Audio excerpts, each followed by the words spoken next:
Hi, so today I'm going to give a brief overview of NPS. First of all, what is NPS?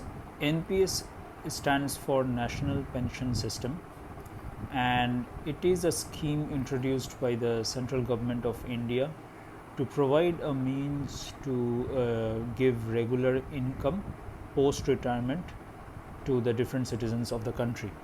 So previously, NPS was restricted only to the central government employees, but recently they have made it accessible to all the citizens of India. So, first of all, few common queries that people have regarding NPS, right? For example, is it free of tax, or will there be any taxes on NPS?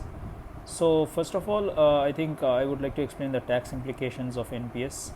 So whatever amount a person invests in NPS, so first of all, I think till 1.5 lakhs, the tax deduction can be claimed in under Section 80C, and NPS also offers an additional tax deduction of 50,000 under Section 80CCD. So that means if someone is investing in NPS, they can claim a total tax deduction of 2 lakhs, 1.5 lakhs under Section 80C and 50,000 extra under Section 80CCD. So this is as far as the tax implications go for NPS investment. And also, so what happens, right, if someone invests in NPS, after 60 they can withdraw 60% of the corpus, and the remaining 40% has to be mandatorily invested in with the insurance firm.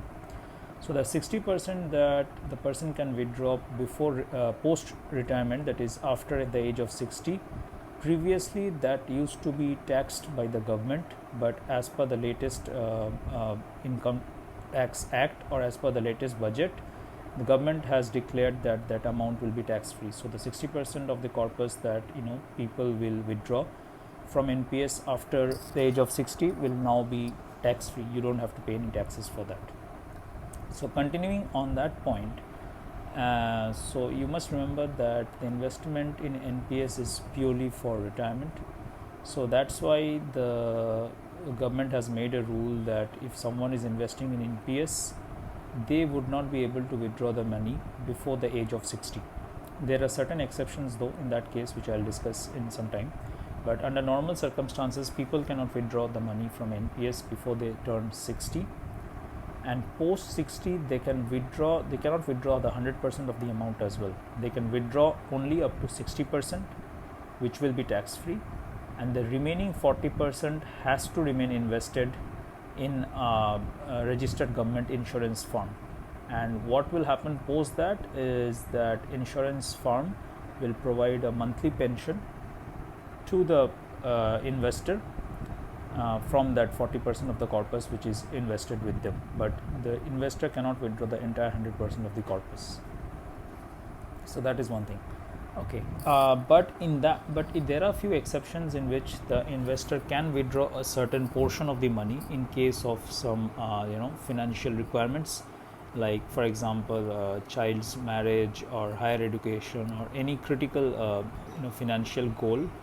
For that, the government has provided a provision that the investor can withdraw up to 25% of the invested money from NPS before he turns 60. So that option is also there. And also as now next to come to the terms of risk appetite for NPS. So in NPS, there is a certain percentage of the amount that is invested towards buying equities, that is stocks and other market products in India, and the remaining corpus is actually allocated towards buying debt instruments like government bonds. And the investor like you and me who is opening the NPS account can decide the percentage of amount they want to invest in equity versus the percentage of amount they want to invest in debt. But that equity percentage can go only up to, I think, 75%. It cannot be more than that. So maximum 75% of NPS can be in equity, and the remaining 25% should be in debts. So as far as my personal opinion on NPS is concerned, I would say it's a good investment product and people can invest for it. However, there are certain clauses, as I told, that you cannot withdraw the entire 100% of the amount before you turn 60, and post that also you can withdraw only up to 60%, and the remaining 40% will be locked with an insurance firm for providing you regular pension. I would say personally that there are other better options to invest in the market for your retirement other than NPS as well. So if someone is risk averse and they don't want to take risks, I think PPF is a good option, public provident fund. But if someone is willing to take more risks, they can go with ELSS mutual funds, which is equity linked savings schemes funds. These funds have a less lock-in period of 3 years, and they also provide a much higher return over the long term. So hope this was helpful. Let me know in the comments if you want or any more details or you have any other feedback. Thanks for watching.